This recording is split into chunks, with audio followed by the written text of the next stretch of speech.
Hola, ¿cómo están? Muy buenos días, o buenas tardes, o buenas noches. Lo importante es que son buenos. ¿Cómo han estado? En este nuevo año vamos a empezar con un tip cristiano para la vida, lo cual posiblemente quede en dos partes para no quitarles mucho tiempo y para que también le mastiquen un poco el tema, porque sí es bien interesante. Eh, pero les dejo la presentación.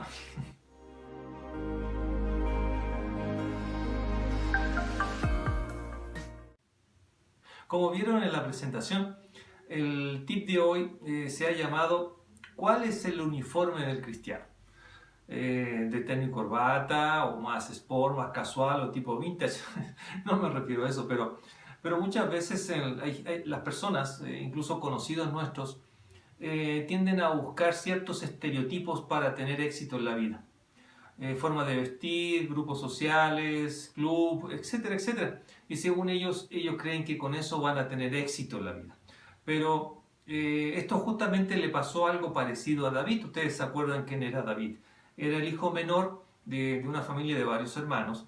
Y David era justamente el que pastoreaba, ¿no? El que se estaba a cargo del cuidado de las ovejas y de las cabras de su padre. Y este mismo hermano, este pequeño, fue a ver a sus hermanos que estaban en el frente de batalla, en el frente de combate, y llegó justamente en el momento en que Goliat estaba desafiando a los ejércitos de Israel. Y él, con un tono de mucha valentía, podríamos decir, él asume el reto de Goliat y le enfrenta. Todos conocemos esa historia. Pero lo interesante de esta historia es la siguiente. Según 1 Samuel 17, 38 y 39 dice lo siguiente. Después Saúl le dio a David su propia armadura, un casco de bronce y una cota de malla. David se los puso, se ciñó la espada y probó dar unos pasos porque nunca antes había vestido con algo semejante. No puedo andar con todo esto, le dijo a Saúl. No estoy acostumbrado a usarlo. Así que David se lo quitó. Justamente como le mencioné en un comienzo, estamos acostumbrados a tener estereotipos o cierta forma de vestir, mulatillas, etc. En este caso, a David se le trató de inculcar un estereotipo o una mulatilla o una forma de ser, un traje, etc. Pero el cual no estaba acostumbrado David. No estaba acostumbrado, ¿por qué? Porque él, por ejemplo, cuando iba a pastar a las ovejas y las cabras y a veces había leones, incluso osos que querían comérselas, él con la ropa que tenía puesta sin ninguna fanfarria, él y con un palo les enfrentaba e incluso le podía dar muerte. En este caso se le trató de inculcar una forma de ser, una postura, ¿sí? De la cual David dijo, no, esto no es mío. Y además que también acordémonos que también el casco solamente puede pesar unos 2 kilos, la malla de metal de ¿qué? De 7 a 10 kilos. Incluso todo, el escudo, la espada, todo puede llegar fácilmente a unos 20 kilos. Pero yo creo que no era solamente por el peso, sino que él sabía luchar y decía, no, esto no es para mí, yo sé cómo tener éxito en este combate. Ahora, en Efesios 6, 10 al 18 entramos en tema y dice lo siguiente. Una palabra final, sean fuertes en el Señor y en su gran poder. Pónganse toda la armadura de Dios para poder mantenerse firmes contra todas las estrategias del diablo. Pues no luchamos contra enemigos de carne y hueso, sino contra gobernadores malignos y autoridades del mundo invisible, contra fuerzas poderosas de este mundo tenebroso y contra espíritus malignos de los lugares celestiales. Por lo tanto, pónganse todas las piezas de la armadura de Dios para poder resistir al enemigo en el tiempo del mal. Así, pues, después de la batalla todavía seguirán de pie, firmes. Defiendan su posición, poniéndose el cinturón de la verdad, la coraza de la justicia de Dios, pónganse como calzado la paz que proviene de la buena noticia a fin de estar completamente preparados. Además de todo eso, levanten el escudo de la fe para detener las flechas encendidas del diablo, pónganse la salvación como casco y tomen la espada del Espíritu, la cual es la palabra de Dios. Oren en el Espíritu en todo momento y en toda ocasión, manténganse alerta y sean persistentes en sus oraciones por todos los creyentes en todas partes. Ok, empezamos el tema justamente de la vestidura que se le trató de inculcar a David. Él dijo, no, esto no es para mí. Y en este tema justamente el Señor nos da un equipo, una vestimenta muy especial, que la denominamos la armadura de Dios, que no es cualquier cosa, pero vamos a dividir en dos partes. Primero, hay una especie de manual de instrucciones o bien de advertencias para el uso de esta armadura, lo cual está compuesto de 5 puntos que vamos a analizar primero antes de la armadura. Y dentro de la primera advertencia respecto a la armadura de Dios es que debe ser completa. O sea, la armadura debe ser puesta en forma completa. Y esto, por ejemplo, según Efesios 6:13, según la traducción del lenguaje actual, dice: por lo tanto, protéjanse con la armadura completa. Así, cuando llegue el día malo, podrán resistir los ataques del enemigo y se mantendrán firmes hasta el final. Según la Reina Valera del 60, dice: por lo tanto, tomad toda la armadura de Dios para que podáis resistir en el día malo y, habiendo acabado todo, estar firmes. Ok, está el equipo dado por Dios, el cual debe ser utilizado en forma completa, repito, en forma completa. O sea, yo no solamente puedo usar el casco sin la espada, sin el escudo, sin la coraza, o yo solamente puedo tener la coraza de la justicia, pero no tener la sandalia, ni el cinto, ni el yelmo, ni la espada, ni el escudo. No, no es así el uso de esta armadura. En la época medieval, que más reciente, por así decirlo, la armadura tenía que usarse en forma completa, ¿sí? ¿Por qué? Porque si usabas la armadura, la coraza y todo lo demás sin el casco, te podían dar por la cabeza y te mataban. En cambio, aquí podemos decir que se aplica algo similar. Debemos tener justamente toda la armadura. ¿Por qué? Porque no solamente podemos tener la coraza de la justicia o bien las sandalias que dice la palabra, si no tenemos fe, si no tenemos justamente la palabra de Dios en nosotros, ¿de qué nos sirve? Es todo un complemento. Todo se relaciona con el todo. Entonces, la primera advertencia: debe ser completa el uso de la armadura.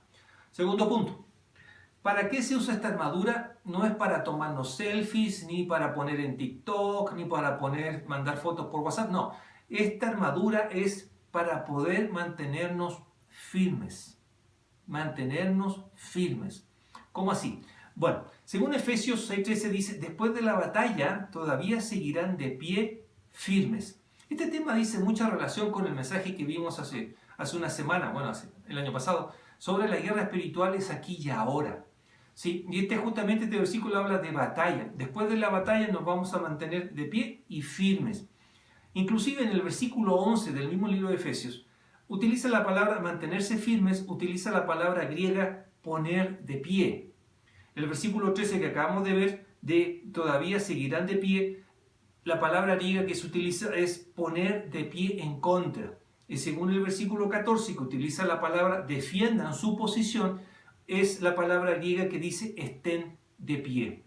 Por ende, lo que está diciendo aquí no es que el escudo, si bien puede ser defensivo, pero el concepto, el ejercicio, la acción que se está utilizando, la armadura, no es como para aguantar únicamente o solamente esperar el ataque del enemigo.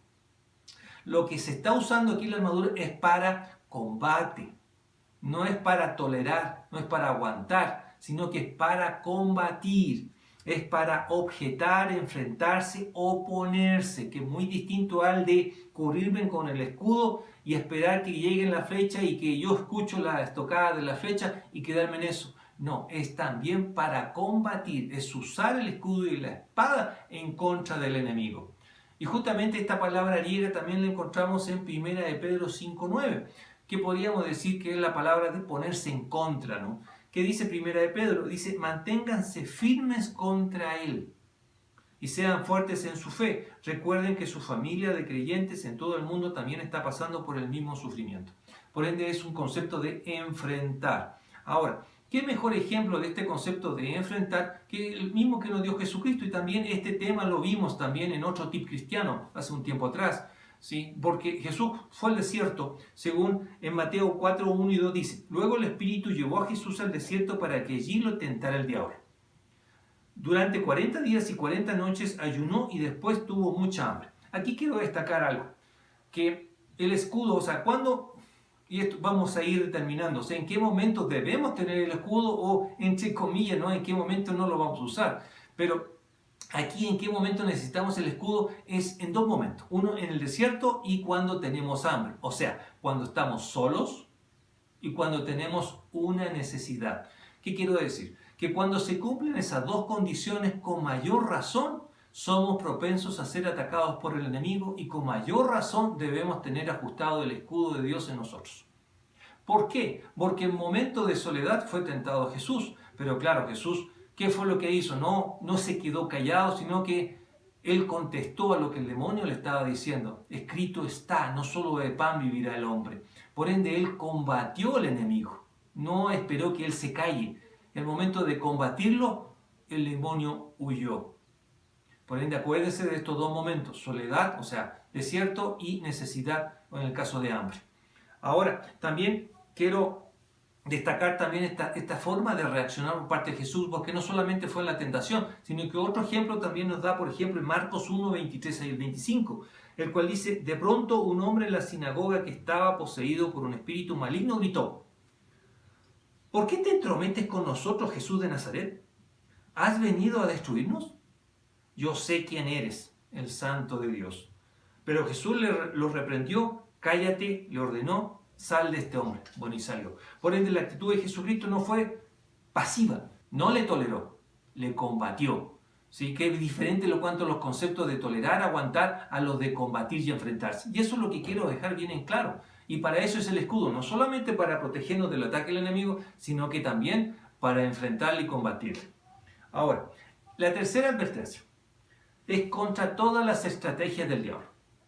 O sea, es no solamente, como le dije en un comienzo, para tomarnos fotos, selfie, ¿sí? O para hacer en Instagram, sino que es para enfrentar al enemigo, para combatir todas las estrategias del enemigo. Sabemos que el enemigo es mentiroso, es engañador, es un ángel de luz, puede hacerse pasar por un ángel de luz, inclusive también puede crear señales y maravillas, y contra eso justamente la armadura de Dios nos defiende, contra esos dardos del enemigo que pretenden confundirnos y hacernos dudar. Que eso vamos a ir analizando un poquito más adelante dependiendo del equipo que estamos analizando.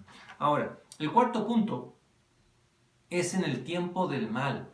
Que esto es importante porque, claro, la armadura muchas veces uno puede relajarse en el sentido, bueno, me la saco porque es incómodo y no veo que existe el enemigo, o bien existe la otra postura en la cual siempre debemos tener puesta la armadura.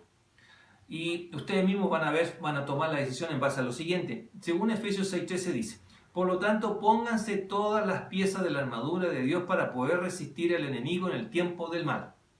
Así, después de la batalla, todavía seguirán de pie y firmes. Según la Reina Valera del 60 dice: por tanto, tomad toda la armadura de Dios para que podáis resistir en el día malo. Y habiendo actuado todo, estar firmes. Pero claro, utiliza el concepto de tiempo del mal, el día malo. Inclusive tal vez un versículo que nos puede dar luces en qué se entiende por día malo, incluso yo creo que ya están deduciendo cuál es. En Efesios 5:16 dice, según la Reina Valera del 60, aprovechando bien el tiempo porque los días son malos. Ok, entonces, ¿qué me está dando a entender esto? Que existen días, o sea, vamos a estar viviendo una etapa, un periodo en el cual todos los días son malos. Pero me pueden decir, pero eres muy pesimista en cuanto a eso, debes tener más fe, más convicción de las cosas también. Sí, sí la tengo, pero ¿qué concepto puedo tener o cómo yo puedo describir este día malo? Según 2 de Timoteo 3, del 1 al 5, nos puede dar luz al respecto. Dice lo siguiente: Timoteo, es bueno que sepas que en los últimos días habrá tiempos muy difíciles, pues la gente solo tendrá amor por sí misma y por su dinero. Serán fanfarrones y orgullosos, se burlarán de Dios, serán desobedientes a sus padres y malagradecidos. No considerarán nada sagrado, no amarán ni perdonarán, calumniarán a otros y no tendrán control propio. Serán crueles y odiarán lo que es bueno. Traicionarán a sus amigos, serán imprudentes, se llenarán de soberbia y amarán el placer en lugar de amar a Dios. Actuarán como religiosos, pero rechazarán el único poder capaz de hacerlos obedientes a Dios. Aléjate de esa clase de individuos. Yo creo que nos deja más que claro, ¿no? Porque estamos viviendo eso. Por lo menos desde que yo soy consciente de la parte espiritual o del momento que le recibí el Señor, estamos viviendo esto. Podemos ver en otros países lo que está sucediendo y se está viviendo esto. Por ende, yo creo que los días difíciles se están dando. Estos días malos ya se están dando. ¿Y debemos tener puesta la armadura? ¿Debemos descansarnos, relajarnos sin la armadura? No creo.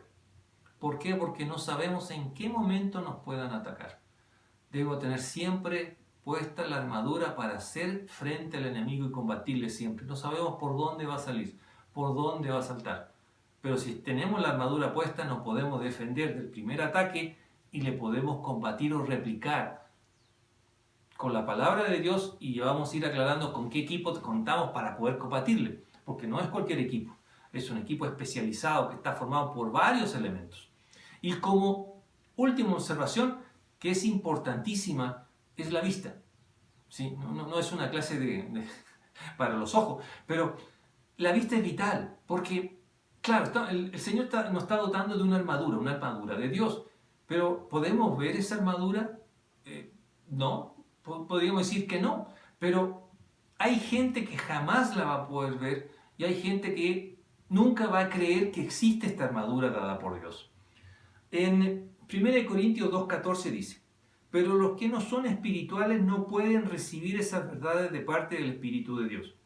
Todo les suena ridículo y no pueden entenderlo, porque solo los que son espirituales pueden entender lo que el Espíritu quiere decir. Ok, entonces aclaremos. Por ende, las personas que no son espirituales, que esto ya hemos visto en otros mensajes, son aquellos que no le han recibido al Señor, son aquellos que viven en el pecado, son aquellos que consideran ridículo todas las cosas que provienen de Dios, que vienen del Espíritu Santo. Es absurdo. Porque pueden decir, este versículo es absurdo, ¿cómo va a haber una armadura? Yo no veo la armadura, ¿cómo te va a proteger esa armadura contra una bala? O sea, no existe eso, es una tontera, es una ficción, es una novela. ¿Sí? Pero claro, no son espirituales, no tienen fe. Y como les dije, no le han aceptado al Señor en su vida. Son seres naturales, viven en el mundo. ¿Sí? ¿Y ellos van a leer la Biblia? No la van a leer. Solamente van a tener excusas para seguir pecando. ¿Pero por qué? Porque tienen una ceguera espiritual a consecuencia del pecado. Y a este respecto, Proverbios 22:3 dice: el prudente ve el peligro y lo evita. El inexperto sigue adelante y sufre las consecuencias. A consecuencia de esta falta de fe, a consecuencia de esta incredulidad, este inexperto, ¿qué va a hacer? Va a seguir pecando. ¿Va a asumir las consecuencias y va a pasar por las consecuencias? Claro que sí. Lago de fuego y azufre. En cambio, los prudentes son aquellos que le han aceptado al Señor, son aquellos que tienen el Espíritu Santo en ellos, por ende son seres espirituales. El pecado lo han dejado atrás. No ha sido fácil, puede ser una batalla constante, sí, pero son conscientes de que Dios está con ellos, Él está fortaleciendo. Tenemos la voz del Espíritu Santo que nos apoya, que nos da sabiduría, que nos está diciendo qué debemos hacer, y nos apartamos lo más posible del pecado y no pecamos. O bien somos conscientes mediante la fe, mediante la convicción y certeza de que Dios existe, que envió a su único Hijo a morir en la cruz por nuestros pecados, que somos salvos, tenemos vida eterna y que no estamos solos.